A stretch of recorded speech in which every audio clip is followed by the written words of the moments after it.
Give us a hello in chat. Let us know where you're from and what swim team you're repping. Let's go ahead and get started. So I'd like to welcome everybody, athletes, parents, and coaches, to another edition of #FFT Live, presented by Fitter and Faster Swim Camps. My name's Tyler Clary, and I'm Director of Sales and Marketing here at Fitter and Faster. I hope y'all had a great weekend. Again, let us know in chat where you're from and which swim team you're from. And we want to give everybody enough time to log in to make sure nobody misses anything. If at any time the chat begins to get a bit overwhelming, you can minimize it by clicking the red button that's right over here with 3 white dots that are aligned vertically on the right hand of your screen, and that'll actually minimize the chat window. If at any point people begin to spam, I will have to remove you from the broadcast, so please do not spam. However, if you have a question at any point, we encourage you to participate in this discussion, and we'll try to answer your questions as they come in. If chat begins to get a little too crazy, especially in the middle of the show, I'll go ahead and shut it down because I really don't want to take anything away from the presentation that we have scheduled today. With that being said, let's get started. Welcome to this episode titled Mindset Monday, Goal Setting. We've gotten a lot of requests about this specific topic, and I really hope you enjoy it. I know that Kat's going to do a great job. Make sure that while our presenters are speaking, you are writing down notes. That's the best way to remember it 5, 6, 7 weeks from now. Without further ado, let me introduce our host and presenter today. Hosting this episode is Chloe Sutton, and presenting for us is Kat Simonovic. Chloe Sutton is Vice President of Fitter and Faster Swim Camps. She's also a 2-time Olympic swimmer.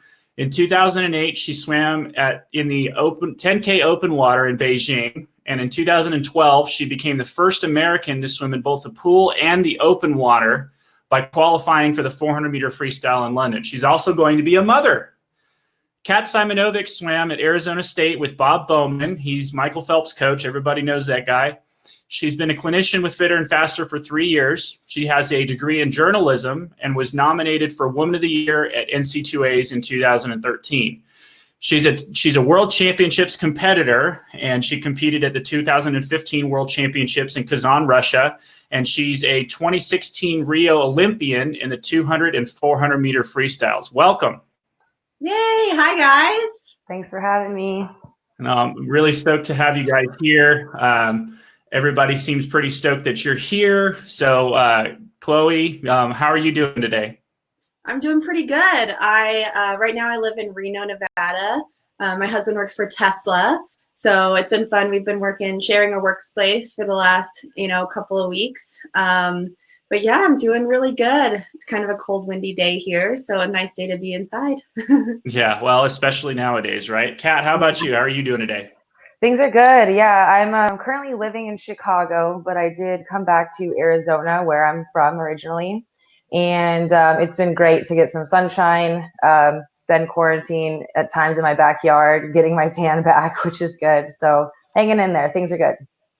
Gotcha. Well, good. I'm glad you guys are handling things pretty well. So, Chloe, I guess go ahead and take us away. I don't know if you want to start out with a little bit of a word of inspiration before we get into Kat's presentation. Yeah. So most of you guys really requested 2 main subjects for us to cover on these webinars. Overwhelmingly, you guys wanted to see mental training, mental strength, ways to get through this tough time, but also just ways that you can continue to get better during this time. And the other thing that you guys really requested a lot of is nutrition. So we're going to be covering that later this week. But, Kat and I were talking about goal setting and how it's a lot sometimes tougher, or it's a lot more complicated a lot of times than just saying, this is what I want to do. It's all about planning out your season. And we want to make sure that you guys know that during this time of not really being able to train and not really being able to do that many super tangible things, that you can still be getting better and you can still be working towards those goals. So I know Kat's got a great presentation, and I'm really excited to go over it with her because her goal setting system is a lot similar to mine. Yeah, cool. Just a little quick note. So first of all, I'm super excited to be covering this with you guys today. As Chloe said, these times are challenging, right? Goal setting is a tricky topic because it requires some motivation and visualization, which is especially challenging during these times when we're not in the water and maybe things seem a little further away from us. But another perspective is, we do have the time to look at a season ahead right now, right? Things are a little bit slower. We've got the space, so we've got kind of the setting, so to speak, to kind of sit down and really take a look at things and ask ourselves some deeper questions and set yourself up for success in the future. So a quick little side note too, I just want to remind everyone, these times are tough, and this is, Mentality Monday, so to speak. So just understand that you're not alone. There are so many swimmers, everyone all over the world, that's kind of facing these really confusing times right now, and you're not alone. I mean, every swimmer out there is definitely feeling what you are. So without further ado, I think we can pull up the presentation here and kind of dive in. Awesome. Pat, are you still training or are you retired? I am retired. Yes, I swam in the 2016 games in Rio, as mentioned earlier from Tyler, and I went on to swim my senior year at ASU under Coach Bob Bowman for 2017, and I graduated and left my swimming career with my college swimming. So no longer swim, but I've been training as a clinician for Fitter and Faster for about 3 years. So super excited to take things virtual and talk about the mind game today. Nice. So I just kind of have a little question. So you and I used goal setting strategies like this. I've seen your presentation throughout our swimming careers. Is this something you think you still use in like your professional life or in your day-to-day life to set goals and try to achieve them? Like, is this something that can be used outside of swimming, basically?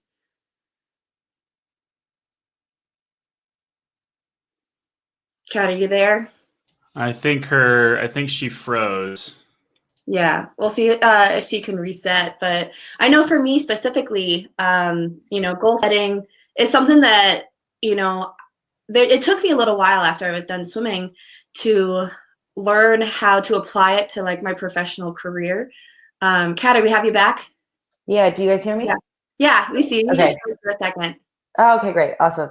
Yeah, no, to answer your question earlier, 100%. So the first lesson I learned outside of the pool was, how easy and applicable everything is to take from training into the real career world. Goal setting is huge for anything you want to accomplish. It's not just athletics. Anything you have in mind to accomplish, whether it's being a better coach, whether it's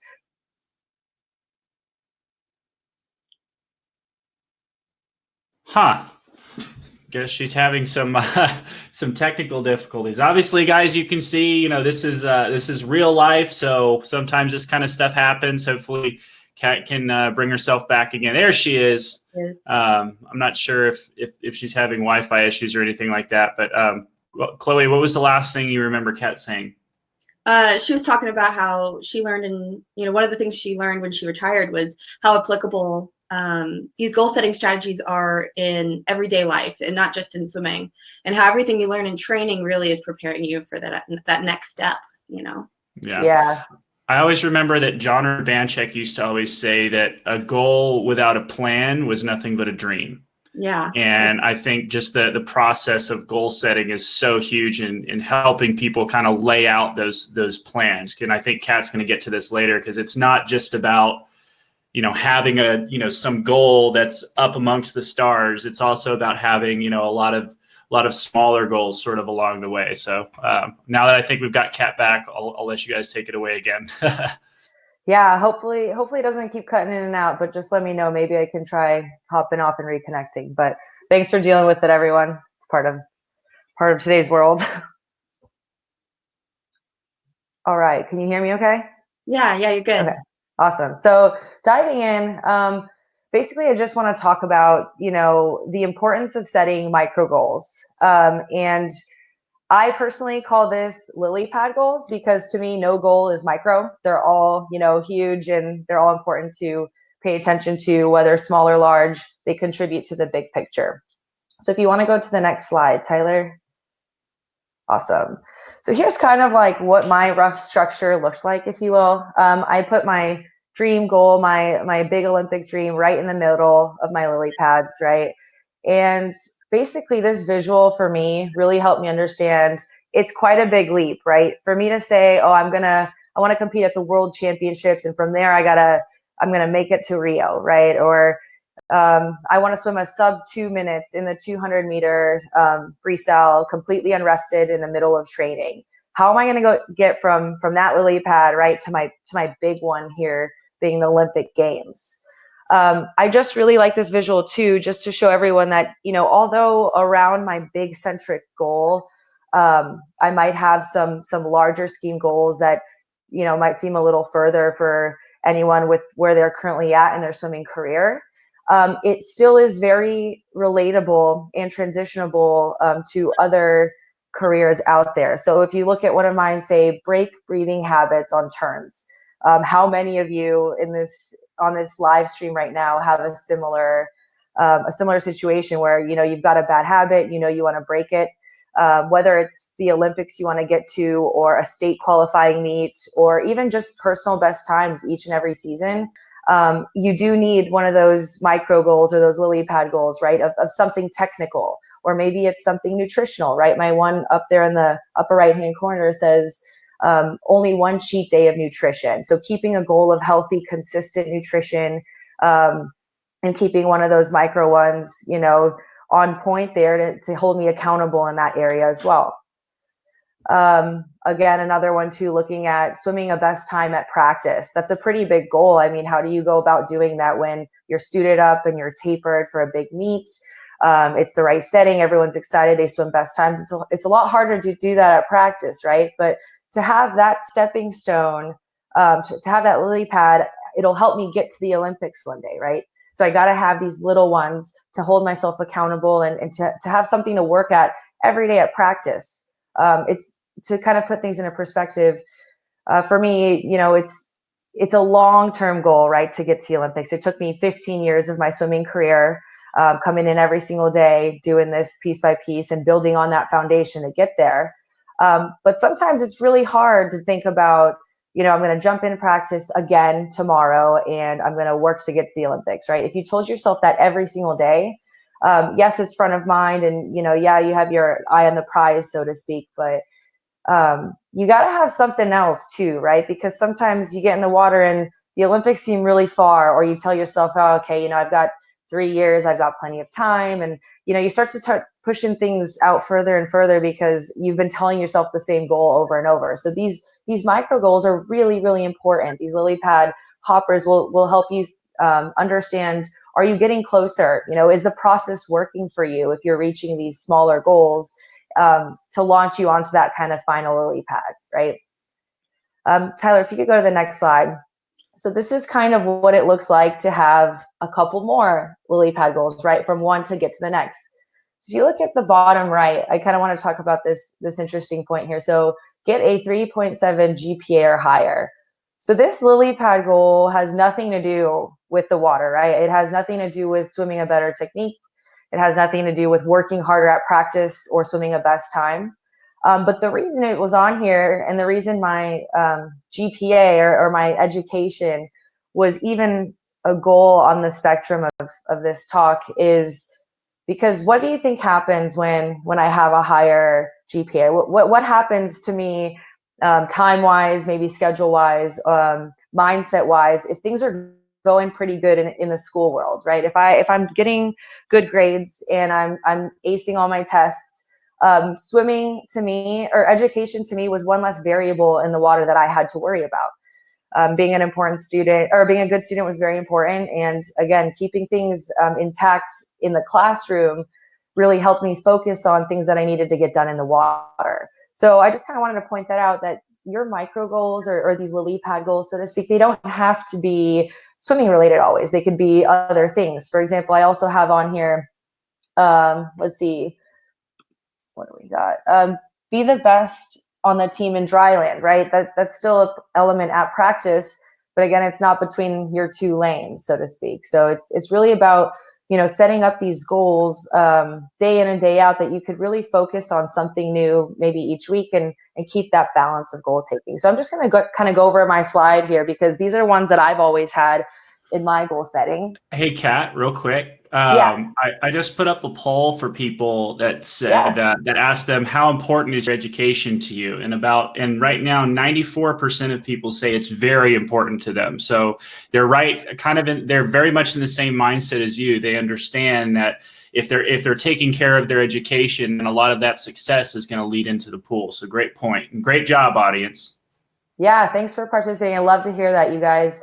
And it is important, right? Again, it goes back to just having your mind clear when you approach the water. It gives you that much more opportunity to catch the small things and to catch the lily pad goals you have at practice, right? When you don't have to worry about that schooling. So awesome. Thanks for the participation there. Yeah, I'm just going to go over a couple of these that I have on the slide just because, these were my personal ones, and hopefully, as I share them, it kind of inspires you to take some notes down with maybe some things that you really want to focus on for the next coming season. And again, I know it's tough, right? We're not in the water currently, or maybe some of us are really trying to figure out, where do I start with this goal setting? But just try and jot down some ideas, and maybe once you start get the ball rolling, things will start to feel more natural, and you'll start to understand, okay, this goal really fits right now. I feel like it's attainable. I feel like it's challenging, right? And you can kind of start to work to develop this plan for yourself. But again, stay motivated. Now's a great time to take a look at what you can get better at, even though we're not in the water. So another one I have on here is 0 missed workouts. So this one's really important, right? I mean, we all know how important it is to get to the pool, get into practice day in and day out. 0 missed workouts is a big one. I mean, I'm sure a lot of you guys have heard Coach Bowman and Michael Phelps and how much they've trained, learning through their kind of empire of swimming. I quickly realized how key it was to really not miss a single day. Show up. Some days you won't be there mentally, but get in the water and do everything you can. So that was a big one, right? That kind of lily padded me over to, world champs again, which helped to get to that dream of the Olympics. A couple other ones, 3 recovery techniques per day. So this one's kind of interesting, right? It seems almost like a soft goal. Why recovery? Why 3 times per day? Where does that come from? Again, it's through learning myself, through the process of 15 years, learning that if I could get in, a couple techniques per day, maybe it's rolling out after a workout, maybe it's stretching, maybe it's, at least 2,000 meters of warm down at the end of a race or a practice or whatever it was. Whatever that recovery technique was, trying to get in 3 per day. Sometimes when I got to college swimming, we had a lot of resources like the Normatec boots that we would wear. So they basically compress your muscles with high pressurized air to really kind of tighten them up. And then when you let go of the pressure, it loosens them and helps flush out the lactic acid. Again, a couple of different things there too. I used like a lacrosse ball to really roll out some tight muscles after some tough workouts. So, recovery was important for me. It's a goal, and it's listed here because I really saw some great benefits in focusing on that area. So I built it into my goal program, saying, okay, if this really helps, let's put a little attention behind it, and let's really focus on it. As I try to make that Olympic dream. Hey, Kat, real quick, because I think this is a great time to interject this question that I thought was pretty good that came from the chat. Somebody, Jaron Bigall says, how big do our swimming goals have to be? It's a great question. So for me, this kind of format works where the middle goal was a bigger one, right? Because there's so many different, as you consider each little lily pad, you could build even smaller lily pads around each one, but always a big dream in the middle is a great kind of directional goal, right? Because all of these have to kind of stack on top of each other as you get to one big place. So keep the big one, or the main one right there, pretty big, right? Make it maybe a big dream of yours so that these are all interconnected, and it could kind of visually help you understand that everything within the process will help you get to that trajectory. But these little ones around, that main one can be as minuscule and as highly focused as you want, or sometimes more broad, right? I mean, the 3 recovery techniques per day is pretty specific when I'm talking about, an outside of the water goal. But if you look at the other one saying team leader, right, that's pretty broad. I mean, I can be a team leader in many ways. I can help motivate another teammate during practice. maybe it means being captain at ASU for the swim team. That one's kind of vague, but knowing and jotting down, hey, I want to be a leader of some sort. It's a little bit of a bigger goal as well. So I hope that kind of answers the question there.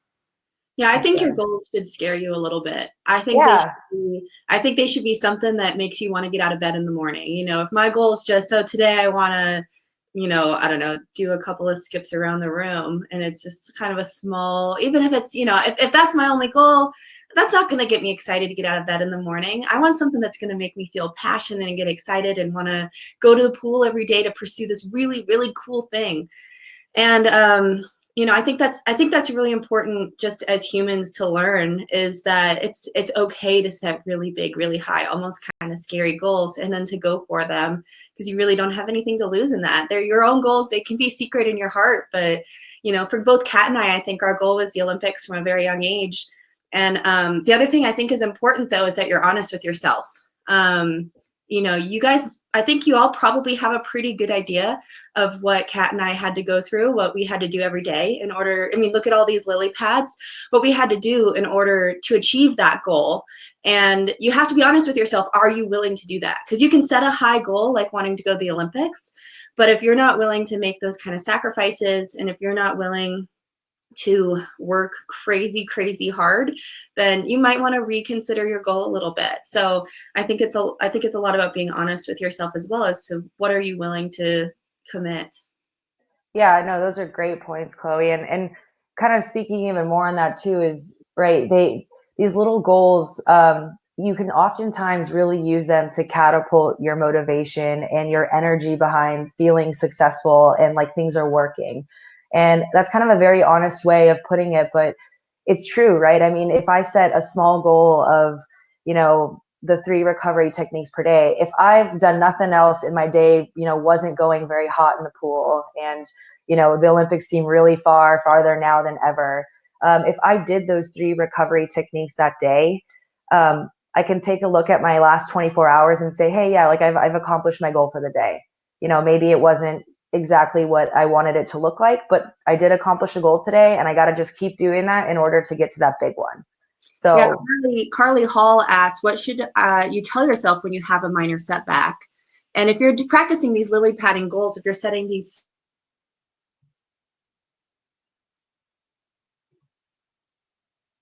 Oh, now we got Chloe frozen. Chloe, try turning off and on your audio for us and your video. Oh, looks like she left the room, and she's back, kind of. Thank you guys for hanging out with us. And by the way, chat, you guys have been awesome.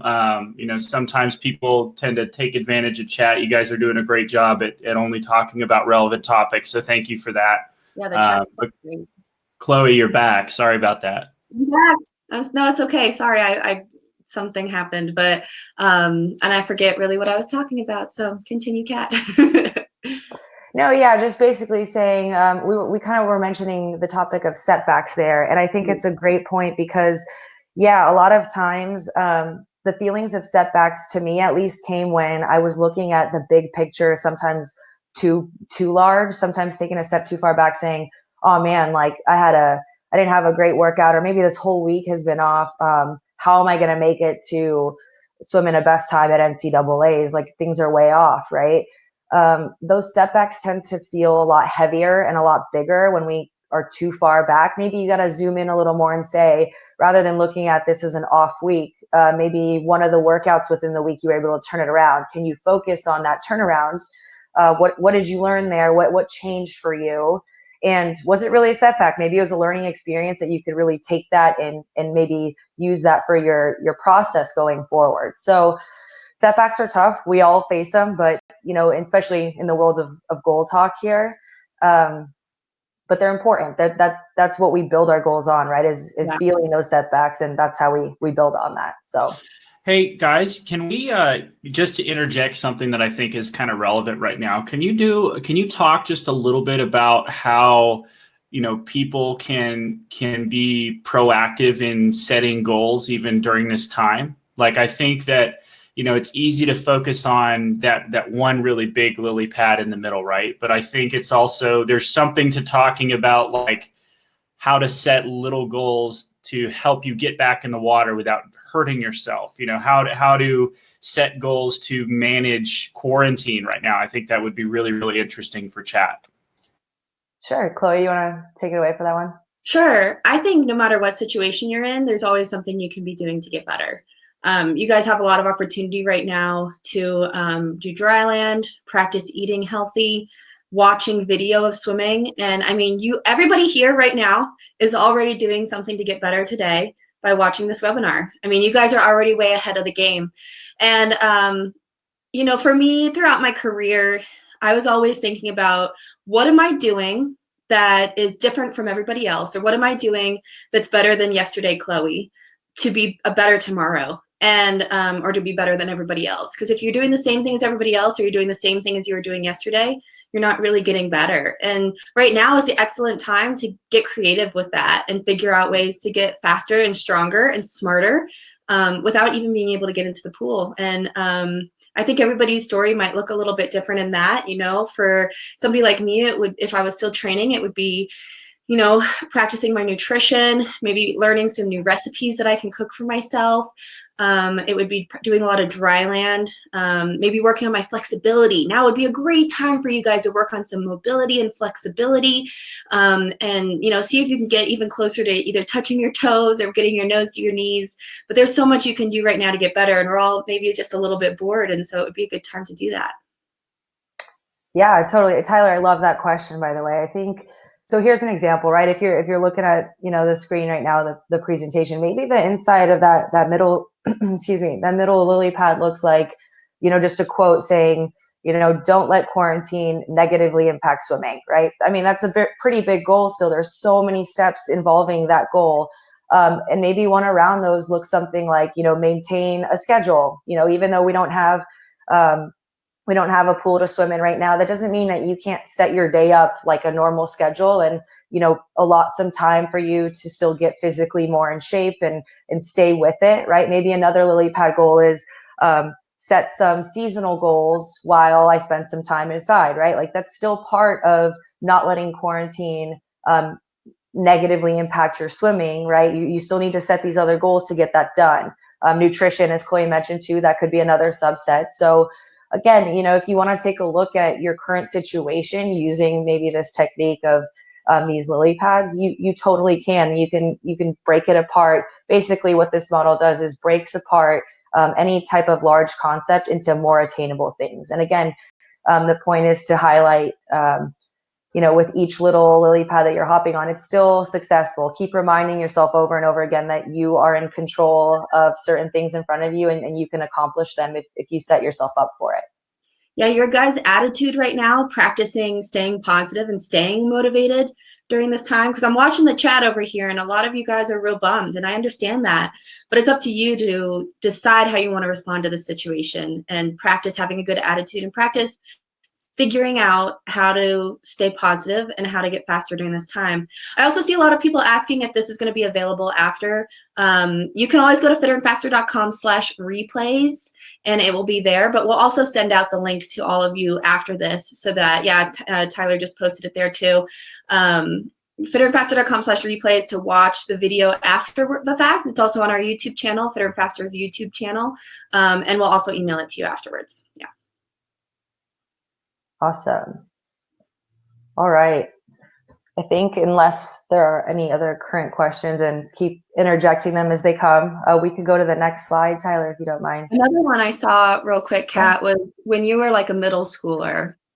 So, you know, when you're 12 or so, what would be some specific goals you might have had at that time? That's a great question. So kind of revisiting the Olympic one, Chloe, that you brought up earlier too, which I think we sort of have the same mindset on, was the Olympics was always such a dream when you're a kid, no matter what age, right? And it, or obviously the earlier in my career I was, the further it seemed away, because you're still a kid, you're still swimming day in and day out, and you know the Olympics are so far. So it was still a very big dream, but that's a great point. I mean, when I was in middle school, it was really about swimming a best time at age group states. It was about winning more than anything too. A lot of times at that age, I wasn't even really focused on my times by the 10th or 100th of a second. A lot of times it was being state champion.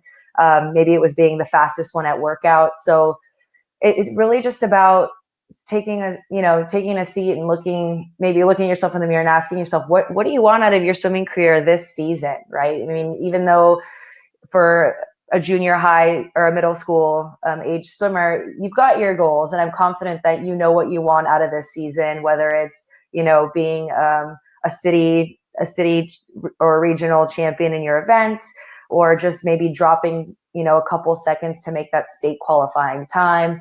Maybe you're looking at, sectionals or, other larger meets that require some taper and some really big seasonal goals. Everyone's slightly different, so it's kind of tough to answer that one. But I'm confident that, even as a middle schooler, you've got something you want to achieve. So it's really just about taking the time to think about it, I think. So yeah, this slide is actually kind of just another format to look at those lily pad goals. So I wanted to just kind of talk about this sort of worksheet that I believe everyone has access to. Is that right, Chloe? Yeah. Okay, awesome. So this worksheet, it works. I mean, I would always kind of jot some notes down, and we'll go through an example right after this. But for me, it was also a very clear way of just organizing this in columns and really relating things as they go. So just to kind of talk about it a bit. So the aspect, right, there's a lot of different approaches that you can use for setting a goal. Not everything is about swimming faster in the water. You've got mental, right? You've got to have some mental goals. Will that keep you in check, up in your head when you're training and throughout the season? Physical would be more so, how you're doing in the water. So that one's much more related to training or best times or seasonal goals, etc. Technical is obviously our technique, right? If there's something you want to fix in your race, so maybe it's, fixing those turns up a bit, tweaking maybe your stroke up in certain bad habits. So that one's really good at taking a look at what are maybe your weak points or biggest areas of improvement technique-wise while you're swimming. And then nutritional, right? Again, that's another out of the water one, but it's a huge key player when you're looking at a season as a whole, right? I put nutrition on there definitely because typically these goals, you've got to give yourself some time to achieve them. So I like looking at them as seasonal goals. At the top there on the left, put your name and your season.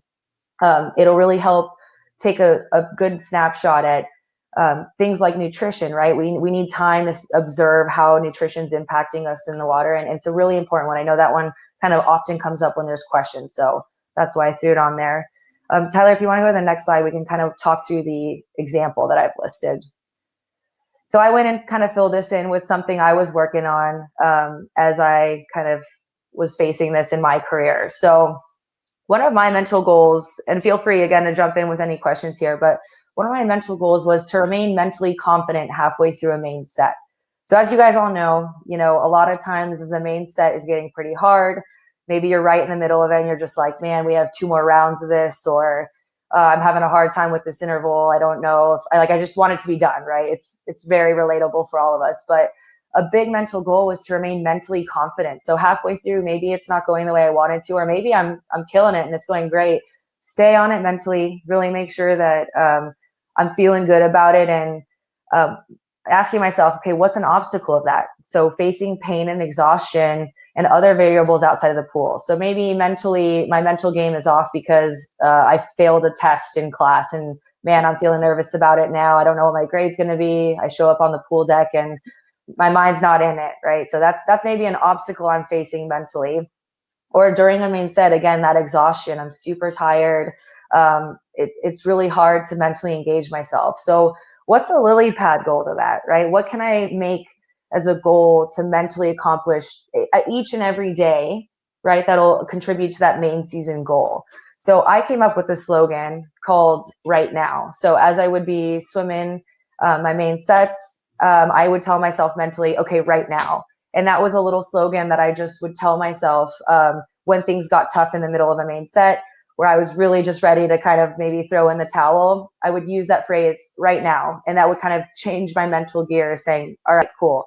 So as a lily pad goal, come up with the slogan. So maybe that's something that you could use for a lily pad goal to that mental goal.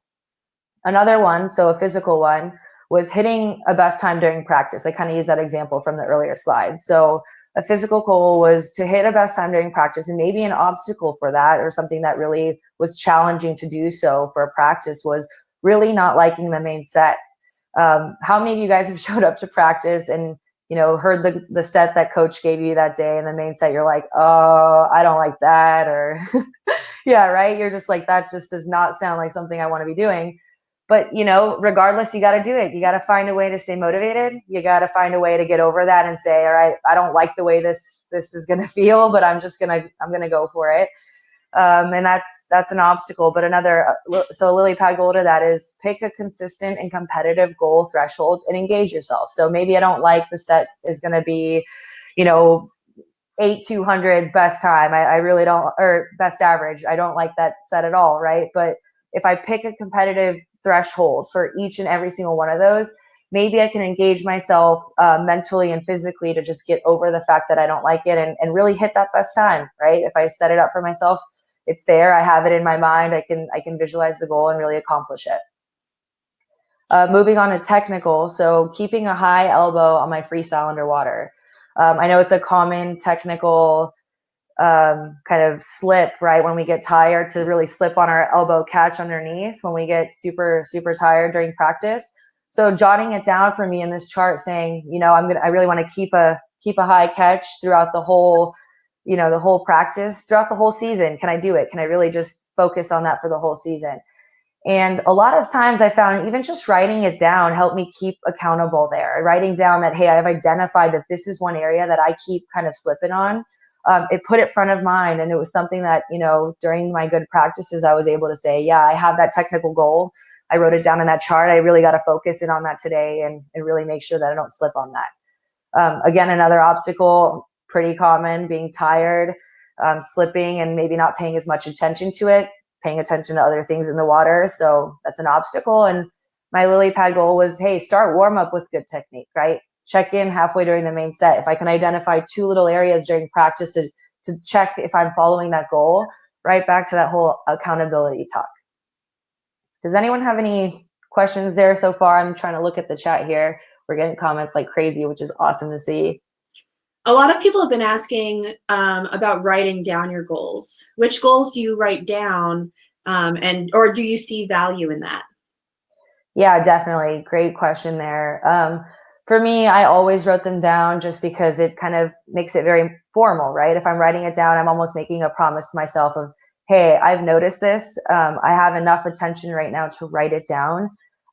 Why ignore it during practice, right? If I've sat there and identified it, it's important to me. I'm taking the time to call it out. And I think it really, again, helps keep me accountable and responsible, right? When I'm in the water saying, yeah, man, I wrote something down. I got to focus on it. And I'm the only one that can tap into that. If I wrote that down, I'm the only one that knows that that's important to me, and that I got to really focus in on it. And, coach can't make me have a great stroke out there on deck. He can keep reminding me, hey, do this and hey, do that. But unless I decide in between my 2 lanes that, hey, this is one thing that I got to work on. And it's one thing that we've noticed throughout looking at my last season is a total weak spot, right? At every race, maybe I fall off on that third 50 in the 200. We've called out that third 50 is where I need to improve on.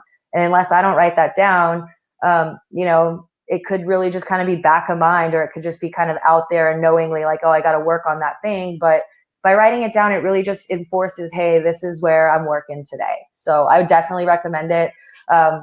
Almost everyone I know in the swimming world at our level, Chloe, would always write their goals down. So it's great practice. And almost everyone I know does it. So definitely recommend it. Yeah, I know for me, I swim at Mission Viejo Nadadores with Coach Bill Rose. And I was lucky enough that I asked my coach before practice. He was always print it out and we'd stick it to the wall, And I was lucky enough that I started asking him, can I have an extra copy of the workout before practice starts? And I'd bring a hole puncher with me to practice. And before practice, I would get the practice and I would hole punch it and I would put it in a binder. And I would go through each set that we were going to be doing that day, and I would write down what my goal was on each of those sets. Then after practice, I would write just a couple of sentences, or I would write my split times down, and I would hold myself accountable. Did I actually do what I set out to achieve in this set? Or did I hold the splits I wanted to hold?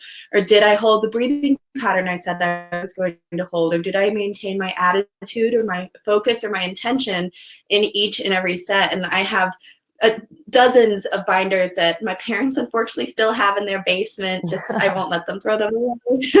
I should probably bring them to my house. But I've got dozens of binders full of my before the set goal and then my after the set, did I do it? And I failed a lot, but I feel like by setting these lily pad goals, these smaller goals that help you jump to the next goal, right? I feel like by setting those kind of goals, even if you fail 2 times in practice, but you achieve what you set out to achieve maybe 3 or 4 times in a practice, then you still get to be successful. You still get to celebrate a victory, but at the same time, you know that you still have something to continue to work on. Yeah, no, definitely. And that's awesome to hear. I mean, to write them down even by your set, you have, almost data to go back and say, "Hey, when I set this goal for in practice, this set really exposed those weak spots and I was able to identify even more for the future." You can look at it in so many ways, and sometimes even more, quick and casual if that works for you. One method I used a lot was I took a dry erase marker and I'd go in my bathroom and on the mirror, I'd write straight up on the mirror saying, tomorrow, when you see this in the morning, you're going to swim a killer main set and make sure you don't breathe off the walls or something like that. Maybe it was just one of those, don't breathe off the walls for morning practice. And then early in the morning, right at 5 a.m., you're getting up, brushing your teeth. And I glance at the mirror, just remind myself, all right, I know I'm tired. The sun's not even out yet. I got to hit the pool. And one little reminder, all I saw was don't breathe off your turns. And maybe, again, the workout wasn't great. Maybe I failed a couple of times throughout there, but as long as I didn't breathe off my walls, I accomplished my goal today, right? So again, they're really, really important because like we said at the intro of this whole webinar, you can't just focus on the big dream as a sole point for every workout. I can't go to every workout just saying, oh yeah, I'm here today because the next Olympics are in 3 years and 6 days, right? Like that, it's going to be tough. You got to have in between goals to really get you there. So whether, it's jotting it down on the workout itself or, scribbling it on your mirror with a dry erase, definitely a really, really good practice to visually see it and hold yourself accountable. Another question I saw, Kat, was do you share your goals with your coach?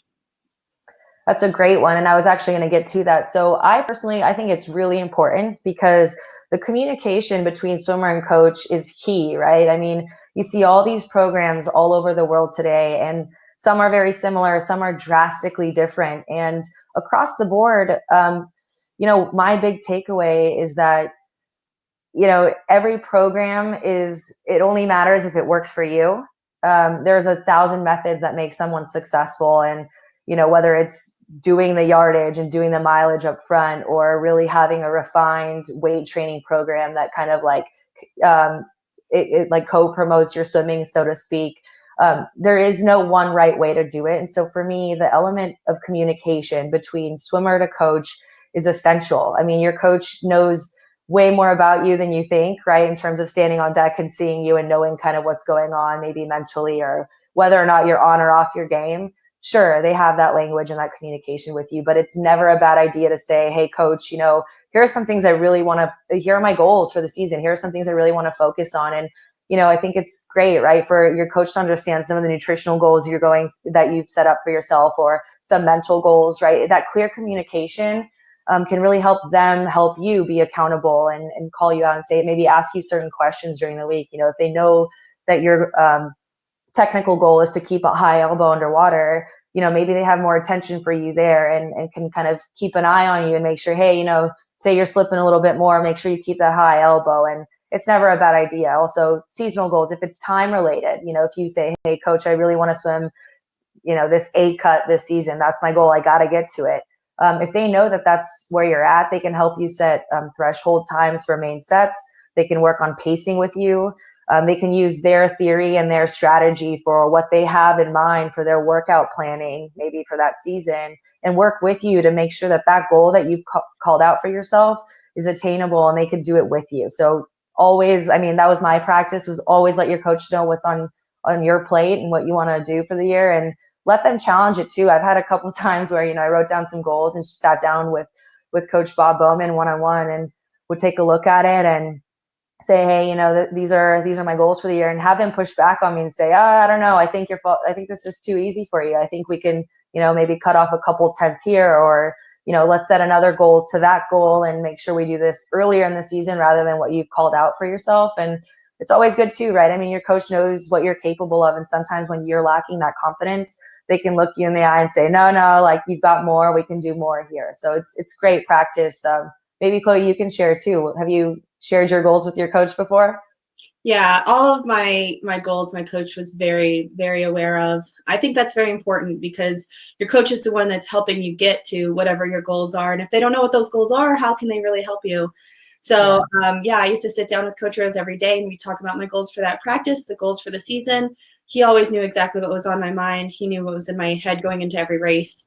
It takes a village. It's not just me out there racing. My parents have to know my goals too, because they need to help me with my nutrition. When I was younger, my mom was doing the cooking. So I tell her, this is something important to me. And so I need your help in order to achieve this.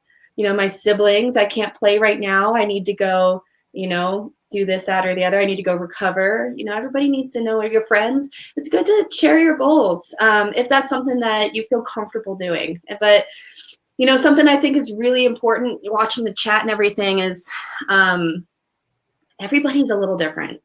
I mean, I know I've done a lot of sessions with Tyler. I don't think I've led one with you, Kat, but, leading some the past 10 years with so many different Olympians, everybody has a different story about how they reached the Olympics or how they reached their peak of their career or how they achieved their goals. And there's no one perfect answer. These mental workshops that I'm going to be running every Monday are to help you guys get some ideas and figure out what does work best for you, but everybody's different. So you guys have got to figure it out for yourselves a little bit too. And we'll do our best to give you suggestions and share what's worked for us personally. Yeah, totally agree. There are a lot of questions in here about, comparing yourself to somebody else. Yeah. I used to swim against two people, and let us know in chat if you know who these guys are, who are pretty well known, guys named Michael Phelps and Ryan Lochte. Chat, do you know who that is? And those are some of the greatest swimmers in history, right? And I had to swim against those guys almost every single month. And, it would get really easy, or it would be really easy for me to sit there and just compare myself over and over and over again to those people. And most of the time they would beat me. There were a couple of times where I beat them. But I always found that, I wasn't trying to compare myself to them. I was trying to find what I did better than they did, and then look at what they didn't do that great and try to get even better at that. And oftentimes that helped me close the gap between someone that I viewed as a better swimmer than me. And that helped me sort of close that gap. And a lot of times if you compare yourself to people that are really fast and you find a way to do that productively and positively, it's going to help you, again, get better and better and better. It's kind of like that whole idea of if you have a goal that's this big, scary, hairy goal that's way up above your head, so to speak, or way somewhere out in space, if you shoot for it and miss, you still end up amongst the stars. So it's not always about, trying to pick someone out that's the fastest and always trying to beat that person. It's about taking from them what you can and trying to make yourself better. The thing that's really hard to keep in perspective about our sport is that, it's not a contact sport. It's not something that's hugely reliant on someone else. It's an individual sport. It's an individual performance. So comparing yourself to other people doesn't really make any sense. It's completely nonsensical. At the end of the day, what we're trying to do is train ourselves to have a specific performance that we want at the very end of the season or at the very end of the month, whatever meet it is you're preparing for. So again, try not to compare yourselves to anybody else. Try to learn what you can from everybody else. Apply that to you and continue improving yourself as an individual. Yeah, Do you guys have any thoughts on that? Yeah, I definitely have to agree with that. One of the main reasons too is because, you know, everyone else, if you're constantly comparing yourself to that other person to really set sort of your goal structure or the benchmarks that you consider successful, you know, what happens on that day if that person that you're so, you know, building all your goals around is off? Does that mean that your goal standards have dropped as well? I mean, maybe, you know, if your only goal is, hey, I really want to beat, you know, that one person in a race, and maybe you do it with soaring colors because they're going through their own thing and, you know, they're facing their own, you know, battles in the pool there. Does that mean that you've reached your goal just because, you know, you out-touched someone or you beat them? Maybe it's not a great kind of example of what you've done and the work you've put in for the season. So I totally agree with Tyler. It's really important to sit there and use maybe a different example for where you can improve, but the real judgment of your success is what you have and what you haven't done. It's not really on the weight of someone else. So totally agree. Mm-hmm. Yeah, me too. All right, y'all. Well, this has been great. You know, I said we were going to go about 45 minutes. This is we're getting to about 50 minutes, so we'll go ahead and wrap it up. Chloe or Kat, do you have anything final that you'd like to say to chat, kind of, you know, on the topic of mindset in general or goal setting in general? So for me, you guys, like I said, everybody's a little bit different. You've got to figure out what works for you. But just stay focused on what you can do right now to improve, what you can do right now to stay positive and stay active. And keep tuning into these webinars. We have so much fun doing these. It's a great way to continue to improve. I'm going to be posting the replay, you know, in about an hour after this. I'll be downloading this video and posting it on fitterandfaster.com/replays. But you guys are doing the right things. So keep it up, and I'm proud of you. And I'll see you guys later this week. I'll be here Thursday for a nutrition webinar, and then next Monday again for another Mental Monday. All right. And the only other thing is, you can go ahead and log off now if you want, Kat, after you say bye. The only other thing that I'm going to put up on the screen right now for you guys is a link to Swim Videos on Demand.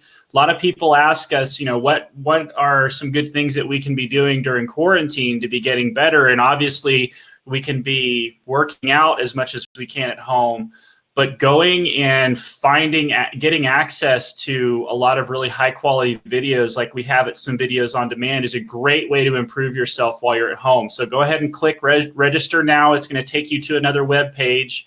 Check it out, see if you like it, do the free trial, and get yourself better while you're at home during quarantine. Chloe, you want to close us out? Kat, did you have any last things to say? Yeah, I mean, I'll just leave everyone with the message that, hey, you know, once I looked back at my swimming career, I really realized the power of the mental game. And I really encourage you guys, you know, to meet with Chloe every Monday and really check these out, because this is the time frame. I mean, this is such a strange, you know, opportunity in front of us, but it really is key. I mean, the mental game here is everything. So keep doing it. It starts with goals. So take a look at maybe the worksheet and keep with it. Fitter and Faster is here to support everyone. So thanks, guys. Yeah, we'll see you all. I think we have another one today. Do we, Tyler? Yep, we have another webinar at 2:00 today.